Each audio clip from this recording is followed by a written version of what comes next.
सुबह की पहली किरण गांव में सुनहरी रोशनी भर देती। पक्षी चहचहाते। गांव के किनारे एक टूटा फूटा सा झोपड़ा खड़ा था। इस झोपड़ी के भीतर अक्सर भूख और चिंता का साया छाया रहता। ये झोपड़ा किसी भी वक्त ढह सकता था, लेकिन यहीं रहता था लकड़हारा गोपाल, उसकी पत्नी गंगा और उनके दो छोटे बच्चे मोहन और राधा। उस दिन भी जैसे ही सूरज उगा, गोपाल अपनी पुरानी कुल्हाड़ी लेकर तैयार हो गया। सुनो जी, कुछ तो सोचो। दिन रात जंगल में लकड़ी काटते हो, मगर घर का चूल्हा मुश्किल से जलता है। बच्चों के लिए दूध तक नहीं बचता। गंगा, मुझे पता है हालात खराब है, लेकिन मेहनत के बिना रास्ता कहाँ। आज भी जाऊंगा, लकड़ी काटूंगा, बेचूंगा। शायद आज थोड़ा ज्यादा दाम मिल जाए। इतना कहते हुए उसने बच्चों को देखा। बाबा, आज बाजार से मेरे लिए मिठाई लाना ना। गोपाल का दिल भारी हो गया। उसने बच्चों के सिर पर हाथ फेरते हुए कहा, हाँ बेटा, आज जरूर लाऊंगा। लेकिन अंदर से वो जानता था पैसे शायद फिर कम पड़ जाएं। जब गोपाल कुल्हाड़ी कंधे पर रखकर गांव से निकल रहा था, कुछ लोग उसे देखकर हंस पड़े। अरे गोपाल, तुझे कितने साल हो गए लकड़ी काटते काटते, फिर भी तेरी गरीबी कम नहीं हुई। हाँ, दूसरों का भाग्य चमकता है, पर गोपाल की झोपड़ी वही की वही। गोपाल चुप रहा और चुपचाप जंगल चला गया। गोपाल ने गहरी सांस ली और कुल्हाड़ी चलाने लगा, लेकिन वो जानता था इन लकड़ियों से ही उसके बच्चों की भूख मिटेगी। पेड़ काटते काटते वो थक गया और पास ही एक चट्टान पर बैठ गया। हे भगवान, कब तक ये संघर्ष चलेगा? मेहनत करता हूँ फिर भी हाथ खाली रह जाते हैं। क्या मेरी तकदीर कभी बदलेगी? उधर गांव में गंगा बच्चों को समझा रही थी। माँ, हमारे घर में हमेशा भूख क्यों रहती है और मोहन के दोस्त के पास इतने खिलौने क्यों हैं? माँ, मैं बड़ा होकर बाबा की मदद करूँगा। हम सबको खुश कर देंगे। बेटा, सबकी किस्मत अलग होती है, लेकिन तुम्हारे बाबा मेहनती हैं। एक दिन सब अच्छा होगा। गंगा ने बेटे को गले से लगा लिया। उसकी आंखों से आंसू झलक पड़े, लेकिन वो मुस्कुराई ताकि बच्चों का हौसला बना रहे। शाम को गोपाल लकड़ियाँ लेकर बाजार पहुँचा। भैया, आज इन लकड़ियों का अच्छा भाव दे दो, घर में खाने को कुछ नहीं है। अरे गोपाल, तेरी लकड़ियों में क्या खास है? जैसे रोज बेचता है, आज भी वही दाम मिलेगा। भैया, बच्चों की कसम, थोड़े पैसे बढ़ा दो। ना भाई, व्यापार में मिन्नतें नहीं चलती। हे भगवान, अब क्या करूं? गोपाल जब घर लौटा तो हाथ में कुछ अनाज ही था। बाबा, मिठाई लाए? राधा भी दौड़ कर आई। गोपाल कुछ नहीं बोला, बस बच्चों को सीने से लगा लिया। गंगा दूर से सब देख रही थी। उसे सब समझ आ रहा था। गंगा आज भी बच्चों की इच्छा पूरी न कर सका।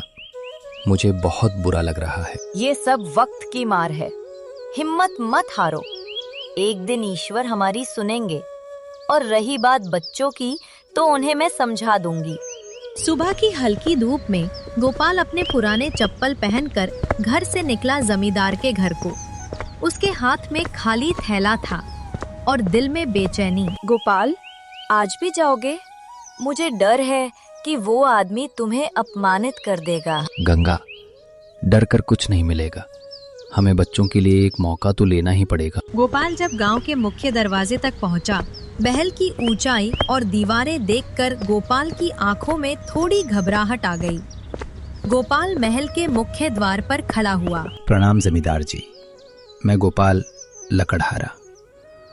बच्चों के लिए आज कुछ पैसे उधार लेने आया हूँ। क्या तुम छोटे से लकड़हारे मेरे महल में पैसे मांगने आए हो? क्या तुम्हारे पास कोई इज्जत नहीं है? जमींदार जी, मेरी कोई इज्जत नहीं है, लेकिन मेरे बच्चे भूखे हैं। मैं आपसे बस थोड़े पैसों की मदद चाहता हूँ। मदद? तुम जैसे गरीबों को देखकर मुझे हंसी आती है। तुम सोचते हो कि मैं अपने पैसों से तुम्हें खिलाऊंगा? तुम बस लकड़ियां काटते रहो और अपनी औकात समझो। जमींदार जी, बच्चों के लिए थोड़ी मदद ही पर्याप्त है। मैं पूरा वादा करता हूँ कि जल्दी वापस कर दूंगा। तुम्हारा वादा मेरे लिए कुछ नहीं है।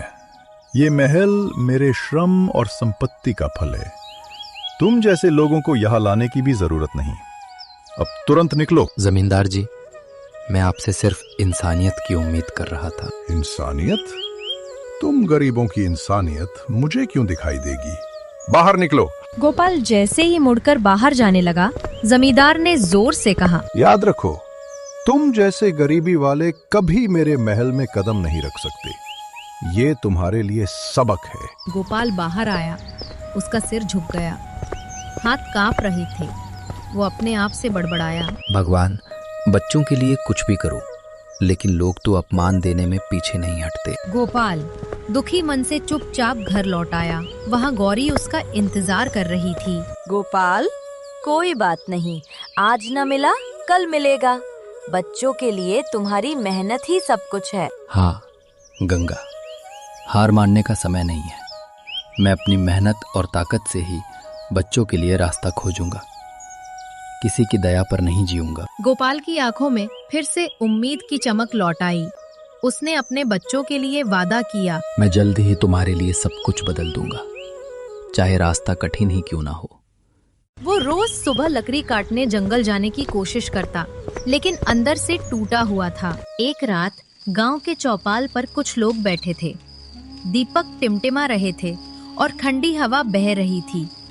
तभी हरिया, जो लकड़ी काटकर लौट रहा था, डर से कांपता हुआ आया। अरे सुनो, मैंने अभी जंगल से अजीब अजीब आवाजें सुनी, जैसे कोई आत्मा चिल्ला रही हो। क्या कह रहा है तू?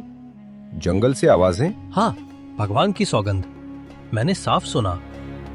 पहले पेड़ों के बीच सन्नाटा था, फिर अचानक चीख जैसी आवाज आई। मैं डरकर भाग आया। मौजूद सभी लोग सहम गए। चौपाल पर सन्नाटा छा गया। अगले दिन सुबह गांव में ये बात आग की तरह फैल गई। औरतें कुएं पर पानी भरते हुए आपस में फुसफुसाने लगीं। बहन, सुना तूने? हरिया ने कहा है जंगल में भूत है। हाँ रे, सुना है, रात को कोई चीखता है। अब गांव के बुजुर्ग चौपाल पर इकट्ठे हुए। भाइयों, ये बात यूं ही नहीं हो सकती।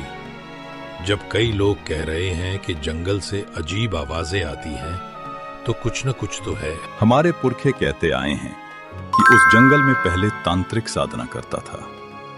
हो सकता है वही आत्मा भटक रही हो। तो अब क्या करें? हम तो रोज उसी जंगल से लकड़ी और चारा लाते थे। अगर वहाँ सच में भूत है तो गांव का गुजारा कैसे होगा? फिलहाल किसी को जंगल में नहीं जाना चाहिए। भगवान की मर्जी होगी तब समाधान निकलेगा। सबने सहमति में सिर हिला दिया। दिन बीतने लगे। जंगल अब वीरान हो चुका था। लोग वहाँ से गुजरने तक से डरने लगे। गांव का माहौल भारी और भयभीत हो गया था। गोपाल ने कई बार सोचा कि वो जंगल जाएगा, लेकिन गांव वालों की बातें सुनकर उसका मन भी डगमगाने लगा। गोपाल, अब तुम भी जंगल मत जाना। सुना है वहाँ से डरावनी आवाजें आती हैं। अगर तुम्हें कुछ हो गया तो मैं और बच्चे अकेले कैसे रहेंगे? गंगा, मैं जानता हूँ कि डर सबके मन में है, लेकिन सच और झूठ में फर्क करना भी जरूरी है। मैं किसी दिन जाकर देखूंगा कि तुम हमेशा जिद करते हो। अगर सच में वहाँ भूत हुआ तो फिर क्या होगा? तो मैं उस भूत से भी सामना करूंगा। हमें सच्चाई जाननी ही होगी। डरकर हम हमेशा भूखे नहीं रह सकते। एक शाम गांव के चबूतरे पर फिर से लोग बैठे थे। वहाँ गोपाल भी खामोश बैठा था। आज मैंने देखा कि जंगल के किनारे पर पेड़ अपने आप हिल रहे थे। हवा भी नहीं थी, फिर भी पत्ते जोर जोर से हिल रहे थे। ये जरूर भूत की करतूत है। हाँ, और मैंने फिर वही आवाज सुनी, जैसे कोई औरत रो रही हो। तो अब तय है, जंगल में जाना मना है। जो भी जाएगा उसकी मौत पक्की है। सब लोग सहमति में सिर हिलाने लगे। लेकिन भाइयों, हो सकता है कि ये सिर्फ हमारी कल्पना हो। कभी कभी हवा, जंगली जानवर या पेड़ों की आवाज भी ऐसी लगती है। चुप रहो गोपाल, तुम तो हमेशा खुद को अक्लमंद समझते हो। अगर इतना ही भरोसा है तो तुम खुद जाकर देख लो। लोग हंसने लगे। गोपाल चुप हो गया, लेकिन उसके दिमाग बहुत सारे सवाल घूम रहे थे कि कब तक जंगल न जाके वो अपने घर का खर्चा पानी उठा पाएगा। दिन ब दिन जंगल से दूर रहकर गांव के लोगों की मुश्किलें बढ़ने लगी। लकड़ी खत्म होने लगी, पशुओं का चारा कम हो गया, लेकिन फिर भी कोई भी जंगल जाने की हिम्मत नहीं जुटा पाया। रात गहरी थी, झोपड़ी के भीतर धीमी रोशनी थी। गंगा ने बच्चों को सुला दिया था, पर उसकी आंखों में नींद नहीं थी। गोपाल धीरे से उठा और चुपचाप अपनी कुल्हाड़ी उठाई। गंगा ने उसे देख लिया और चिंतित स्वर में बोली, कहाँ जा रहे हो गोपाल? आधी रात को जंगल की ओर मत जाओ, सब कहते हैं वहाँ भूत है। गंगा, अगर डर के कारण हम सच को न जाने तो ये डर हमेशा हमें खाता रहेगा। आज मुझे जाना ही होगा, देखना है कि ये अफवाह है या सच। अगर तुम्हें कुछ हो गया तो मैं और बच्चे कैसे जिएंगे? कम से कम सुबह तक रुक जाओ। सुबह तक सब देख लेंगे, लेकिन सच अक्सर अंधेरे में ही छिपा होता है। अगर मैं आज नहीं गया तो मेरे बच्चे कब तक भूखे रहेंगे और ये घर कैसे चलेगा? गंगा चुप हो गई। उसके दिल में डर था, मगर उसने पति को रोका नहीं।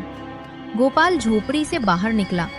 रात ठंडी थी, हवा में नमी थी और चांदनी पेड़ों पर अजीब सा डाल रही थी। डर सबको है, पर अगर मैं ही डर जाऊं तो सच सामने कैसे आएगा? उसने कुल्हाड़ी कसकर पकड़ी और जंगल के रास्ते पर बढ़ चला। जंगल में प्रवेश करते ही वातावरण बदल गया। चारों तरफ अजीब सी खामोशी थी। गोपाल डर गया। कौन है वहाँ? सामने आओ। कोई जवाब नहीं आया, बस पत्तों की हल्की हलचल हुई। गोपाल ने गहरी सांस ली और आगे बढ़ा। कुछ दूर चलते ही उसने सुना, बचाओ, बचाओ, जैसे कोई दर्द से करा रहा हो। गोपाल का दिल जोर से धड़कने लगा।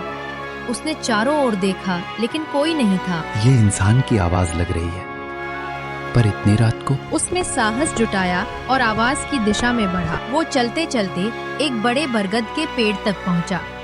पेड़ की जड़ों के पास जमीन पर कुछ अजीब चमकती हुई आकृतियां दिख रही थीं, जैसे मिट्टी के भीतर से हल्की रोशनी फूट रही हो। वो झुककर देखने लगा कि आखिर मामला क्या है। गोपाल ने मिट्टी थोड़ी हटाई। अचानक उसकी कुल्हाड़ी किसी चीज से टकराई। उसने और खोदा। धीरे धीरे मिट्टी के अंदर से एक पुराना मिट्टी का घड़ा निकला। जैसे ही उसने घड़े को छुआ, अचानक घड़े से आवाज आई। कौन है? कौन मुझे मेरी नींद से जगा रहा है? गोपाल का दिल धक से रह गया। ये घड़ा बोल कैसे रहा है? मैं कोई साधारण घड़ा नहीं हूँ। मैं शापित आत्मा का निवास हूँ। सदियों से यहाँ बंद पड़ा हूँ। तुम कौन हो और मुझसे क्या चाहते हो? मैं एक नर की आत्मा हूँ। एक तांत्रिक ने लालच में आकर मुझे धोखे से शापित कर दिया। मैं यहाँ तब से कैद हूँ। अब तक कोई मुझे छुड़ा नहीं पाया। गोपाल पसीने से भीग गया, लेकिन उसके मन में डर से ज्यादा जिज्ञासा थी। उसने सोचा, शायद यही वो राज है जिसकी वजह से लोग जंगल से डर रहे हैं। मुझे इसे समझना होगा। अगर तुम आत्मा हो तो खुद क्यों नहीं निकल जाते? मुझे क्यों बुला रहा है? तो मुझसे क्यों बात कर रहे हो? मैं सिर्फ इंसान के हाथों से ही आजाद हो सकता हूँ, और तुम अलग लगते हो। लेकिन मुझे क्या मिलेगा? ये जादुई घड़ा है, और अगर तुम मेरी मदद करोगे तो मैं तुम्हें ऐसा खजाना दूंगा जिससे तुम्हारी पीढ़ियां भी सुख से जिएंगी। मुझे यकीन कैसे होगा कि तुम सच बोल रहे हो? कहीं तुम मुझे मारने के लिए तो बाहर नहीं आना चाहते? अगर मैं तुझे नुकसान पहुंचाना चाहता तो अब तक कर देता। सोच, इतने सालों से यहाँ कैद हूँ। बस एक इंसान चाहिए जो मुझ पर विश्वास करे। गोपाल चतुर था। उसने तुरंत सोचा, अगर ये सचमुच आत्मा है तो मुझे सावधानी बरतनी होगी। ठीक है, तुम्हारी मदद कैसे कर सकता हूँ? गोपाल ने एक पल सोचा और धीरे से घड़े को जमीन से बाहर निकला। अचानक घड़े से तेज रोशनी फूटी। गोपाल पीछे हट गया। धुएं और चमक के बीच से एक आकृति बाहर निकली। मैं सदियों बाद आजाद हूँ। तू सचमुच आत्मा है? हाँ, मैं इस घड़े में कैद था। तूने मुझे मुक्त किया। अब तेरा कर्जदार हूँ। गोपाल, तू गरीब है लेकिन दिल से नेक, इसीलिए तुझे चुना गया है। अब से तू जो चाहेगा, तेरी मेहनत का फल कई गुना बढ़ेगा। आत्मा ने हाथ हिलाया और उसके सामने एक चमकदार कुल्हाड़ी प्रकट हुई। आज से ये कुल्हाड़ी तेरी हुई, लेकिन साधारण नहीं है। उसमें इतनी ताकत है कि एक ही वार में पेड़ गिर जाएगा और लकड़ी का मूल्य कई गुना बढ़ जाएगा। तेरी कुल्हाड़ी कभी खाली नहीं लौटेगी। लेकिन क्यों? मैं ही क्यों? क्योंकि तूने डर कर भागने के बजाय सच का सामना किया। बाकी सब जंगल से भाग गए, पर तू रुका रहा। गोपाल की आंखें चमक उठीं। अगर ये सच है तो मेरी दुनिया बदल जाएगी। हाँ, लेकिन याद रख, लालच मत करना। मैं तेरी मदद करूंगा, पर ईमानदारी छोड़ दी तो सब मिट जाएगा। अगर ये सच हुआ तो मैं तुम्हारा एहसानमंद रहूंगा।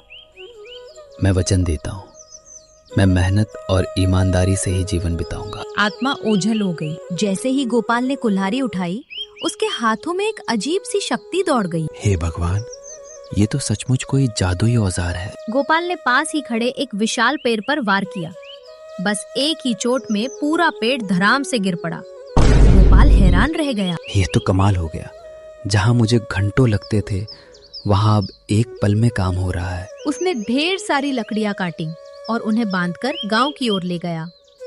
बाजार में जब उसने लकड़ी बेची तो व्यापारी दंग रह गए। अरे गोपाल, आज तो तू इतना लकड़ी ले आया जैसे पूरे जंगल को ही काट लाया हो। ये सब अकेले तूने किया? हाँ भैया, मेहनत की है। ये लकड़ी भी बहुत मजबूत है और इतनी जल्दी तैयार भी हो गई। ठीक है, आज तुझे पहले से 2 गुना दाम दूंगा। धन्यवाद साहब। आप नहीं जानते, आज आपने मेरे बच्चों का सपना पूरा कर दिया। उस दिन गोपाल मिठाई, चूड़ियाँ और ढेर सारा अनाज लेकर घर लौटा। घर पहुँचते ही बच्चे दौड़कर उसके पास आए। तुम रात भर कहाँ थे? गंगा, अब सब बदल जाएगा, ये देखा। ये कहाँ से आया? गोपाल ने पूरी सच्चाई नहीं बताई। उसने बस कहा, भगवान ने हमारी सुन ली, अब हम भूखे नहीं रहेंगे। गंगा की आंखों से आंसू बहने लगे। उसने भगवान को धन्यवाद दिया। बाबा, मिठाई? सच में मिठाई लाए?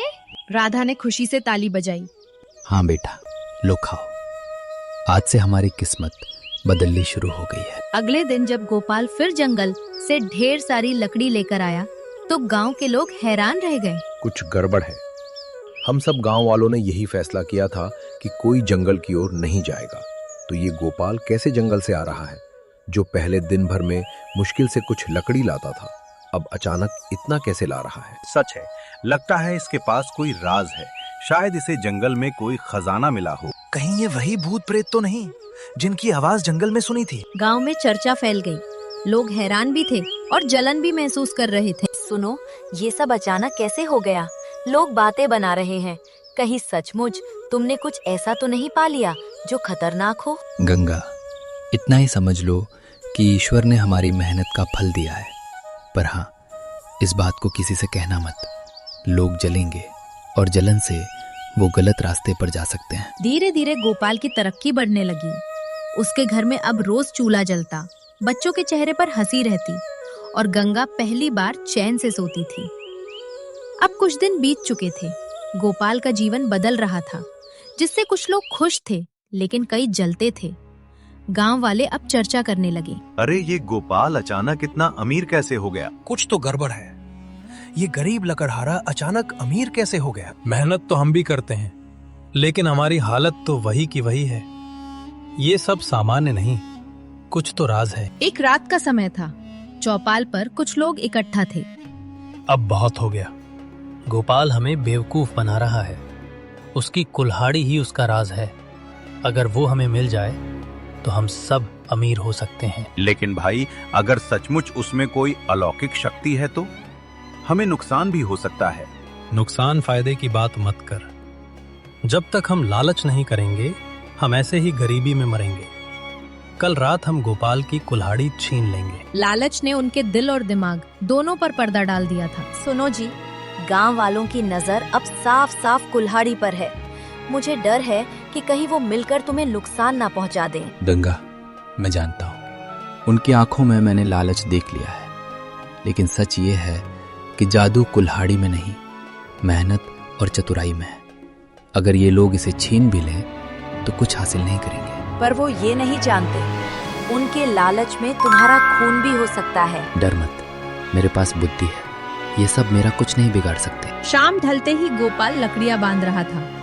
अचानक हरिदाम और उसके साथी झाड़ियों से निकलकर आ गए। गोपाल, अब नाटक बहुत हुआ। अपनी कुल्हाड़ी हमें दे दे, वरना अच्छा नहीं होगा। भाइयों, ये कुल्हाड़ी मेरी रोजी रोटी है। इसे छीनकर तुम्हें क्या मिलेगा? हमें मालूम है ये साधारण कुल्हाड़ी नहीं है। इसी से तू रातों रात अमीर हो गया। आज ये हमारी होगी। ठीक है, अगर तुम्हें लगता है कि यही तुम्हें अमीर बना देगी तो ले जाओ। ये कहकर उसने कुल्हाड़ी हरीराम की तरफ बढ़ा दी। हा, यही तो मैं चाहता था, धन दौलत शक्ति सब कुछ। उसने कुल्हाड़ी से पास खड़े पेड़ पर वार किया, लेकिन पेड़ जरा भी नहीं हिला। उसने फिर जोर से वार किया। इस बार भी कुल्हाड़ी बस लकड़ी पर खरोच छोड़ पाई। गांव वाले हैरान रह गए। ये क्या? पेड़ गिर क्यों नहीं रहा? गोपाल ने जरूर कोई चाल चली है। भाइयों, अब समझे, जादू कुल्हाड़ी में नहीं है, जादू उस मेहनत और पसीने में है जो मैंने सालों तक बहाया है। कुल्हाड़ी तो बस एक औजार है। गांव वाले एक दूसरे का मुंह देखने लगे। तुम सबको लगा कि मेरी तकदीर एक औजार से बदल गई, लेकिन सच ये है कि तकदीर मेहनत और चतुराई से बदलती है। अगर कुल्हाड़ी में ही जादू होता तो अभी तक हरिराम एक ही वार में पेड़ गिरा देता। गोपाल, मुझे माफ कर दो, मैं लालच में अंधा हो गया था। सच यही है कि तुम अपनी सच्चाई और मेहनत से आगे बढ़े हो। उस शाम जब गोपाल घर लौटा और सारी घटना गंगा को सुनाई तो गंगा ने राहत की सांस ली। सचमुच तुम्हारी समझदारी ने आज सब बचा लिया। अगर तुम गुस्से में उनसे भिड़ जाते तो शायद झगड़ा और बढ़ जाता। गंगा, यही तो घरे ने मुझे सिखाया था कि धन और जादू कभी भी अकेले किसी के काम नहीं आते। असली ताकत इंसान की बुद्धि में होती है।